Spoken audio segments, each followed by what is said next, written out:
Hey, what's up? It's Jim, and I just got back from the new film Post Mortem. It takes place in 1973 in Chile. Its protagonist is a coroner's assistant who transcribes for the coroner on a typewriter or sometimes writes it down.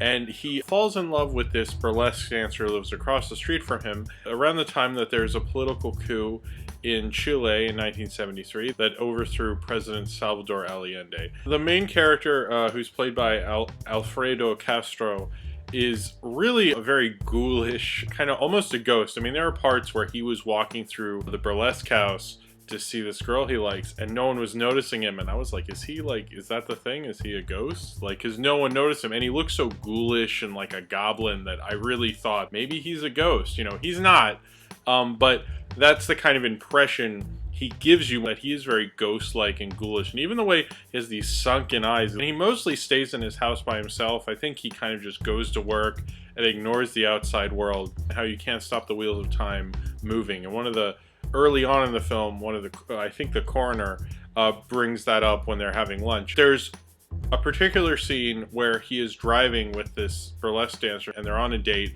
and at the beginning they kind of like each other, they're having fun and they're driving around, and then he literally drives right into the road, and this protest, I think it's like youth communism or something, and they literally drive and it's coming right at them, and he gets stuck in the parade. I was like, wow, what a metaphor that is. She has a friend who's in the protest and he takes her out of the car, and then she's in the protest and he's just sitting there alone in this car, like stuck in this protest. There's a lot of visual metaphors like that work really well. There's one part where across the street everyone is getting kidnapped and he's just in the shower. You hear it in the background, but it's like he's ignoring it. And at the same time, it's a really good statement on really kind of what happened in 1973. As he's this coroner's assistant and the Chilean coup happens, because they're killing so many people, a coroner's job is a lot busier. And he works for the state, but then he ends up working for this army that he never really wanted to work for, and, you know, helping the coroner and like identifying tons and tons and tons of bodies. Like, there's buildings that like the steps are just filled with bodies. It reminds me of like Kafka. It's like kind of a weird Kafka-esque dream. The way the camera and the sound design work, it really shows the perspective very well. And I think when you get to the camera work, a lot of people think to have great cinematography, you have to have a shot that's very pretty and beautiful. And I disagree, because I think it's how you're using the camera, and how this film used the camera is very smart. There are certain shots where the camera doesn't move at all, but they're saying more with that shot. Just like there's a shot at the beginning where he's waiting by the window for this dancer to come home, and as soon as she comes home, he like runs out and goes to his garden, but the camera's stuck inside. And it's like an interesting little moment, and it was really good at like capturing these cool little moments. And it gives you a moment to think. You're really alone with your thoughts a lot. And then the sound design, I mean, when he's in the burlesque house and he kind of goes underneath the dressing room to say hi to her, the sound in that is, I mean, I had such a sense of space with this sound design.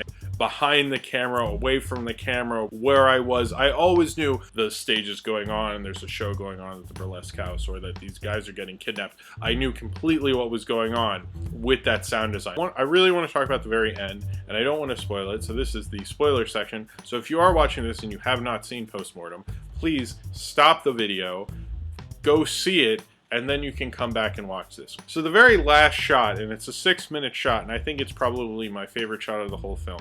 He keeps helping this burlesque dancer out as she's hidden in the rubble kind of this house, and he stitches her dog up, and he brings the dog to her, and he's feeding her while she's like hidden. He puts a cupboard against like kind of this door, and he brings her food.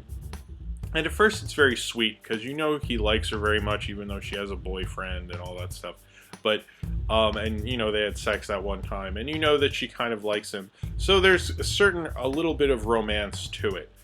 But as you get to the last shot, and then, you know, he realizes she's fucking this boyfriend that we all thought was dead in, you know, this little hideout she has. And that kind of rubbed me the wrong way. And I'm sure that pissed him off. But then when you get to that last shot, and I think it's one shot, I'm pretty sure it's all done in one shot, where she comes out, and then he brings her the food, and then she jerks him off, And then she's like, could you get me some cigarettes or something? And kind of treats him like, this is what you want. You bring me what I want. And it just felt really empty and sad, and that he'd really obsessed over her. It seemed like she didn't care. They weren't in love. And then he starts stacking the stuff against where she is, and kind of stacks so much stuff that I'm pretty sure she could never get out. I mean, you could assume that she died, but I see it as a different thing, because after she jerks him off and goes back in her hiding space, he just kind of stands there. That was a really emotionally crippling moment for that character. He basically has like kind of a breakdown while piling this stuff in front of this closet. He keeps piling it up and piling it up. I don't really know if there's a definitive answer. A lot of reviews say he gave up and he gave into fascism because that character obviously would. I don't know if you can really give into it. I kind of felt like he was trying to survive. That's why he didn't just escape from what was going on and being a coroner and identifying tons and tons of dead bodies. But I really look at it as he is just like, fuck this bitch. I'm going to put as much crap in front of her hideout so she can get out as humanly possible. I think really the sad part is, I honestly believe that he will take all that stuff off and bring her more food and possibly bring her cigarettes. And it's just that he finally kind of, that was him snapping. Now, but I don't look at it as him giving in to fascism and giving in to, you know, the army. Because a lot of people take that way. I honestly think it's just that he has lost it with this woman. He wanted her so badly. She represented so much to him. And then she comes out and does probably like the most emotionless handjob sequence I think I've seen in my entire life. It just looked like so heartbreaking for him, you know, and he's had to look at like this terrible mass execution that's been going on, and then he gets the most heartless handjob ever.